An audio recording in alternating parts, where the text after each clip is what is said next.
All right, worst to first. Texans did it last year. Jaguars the year before. Bengals the year before that. How about that? Commanders the year before that.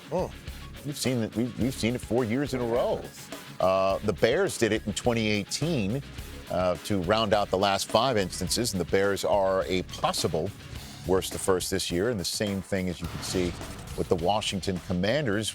Now that you've seen the schedule out in order and all that sort of good stuff, who's your candidate to go from worst to first this year? Well, I think the easy one is the Cincinnati Bengals. I mean, they lost their starting quarterback in Joe Burrow, who's the catalyst for that entire team. And when you lose a guy like that, it's tough to kind of rebound. So I'll say the easy answer is the Cincinnati Bengals. But I also want to mention the Los Angeles Chargers, guys. I know your team is in that division too. They are. The Both Kansas of them. City Chiefs. Both of them, the Chiefs and the Raiders. The Chiefs and the Raiders are in that division. But I'm telling you, Coach Harbaugh, Jim Harbaugh, and this physical presence, I mean, you saw it with their first pick in the draft and Joe Alt. They want to build a physical outfit up front.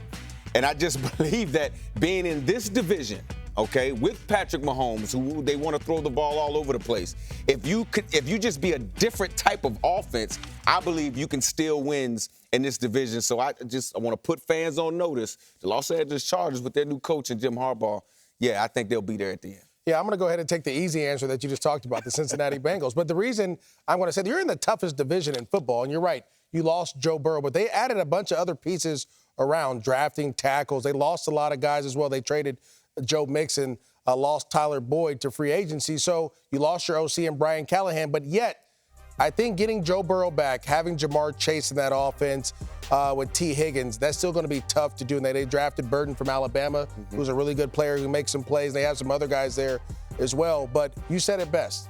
Getting your quarterback back, who might be the best quarterback in football. Yeah. He's arguably, he can put him up there and say he's one of the best top 2, maybe not 2. So we'll see. But to me, I just think having Joe Burrow back is going to be huge for Cincinnati Bengals. They'd also have to unseat the 2 teams that are playing the first game 113 nights from now, the Ravens and the Chiefs, if you're talking about the Bengals and the Chargers. What about the Bears? Is it just because he's a rookie? Is that, because if he shows up anything close to the area of C.J. Stroud with the defense the way that they played lights out last year, Rich, and Keenan Allen now in the mix, right? You're right. This team is built for the quarterback to do well. Right. When I look at the Chicago Bears, and I'm just going to ask you this, just Sure, yeah. Can you name me a quarterback they drafted and developed? No, I hear you. You see what I'm saying? In the 100 years, like, stop living in the past. I understand that, but I mean, I can only go off of what they've done. No, I can only go off of that. I get it. And that's why they brought in Shane Waldron. I guess it's a new. I don't know. I totally understand what you're saying about what it's like in the past. And again, they kept the head coaches on the defensive side of the ball. No 4,000-yard passer in his history of the franchise. That's.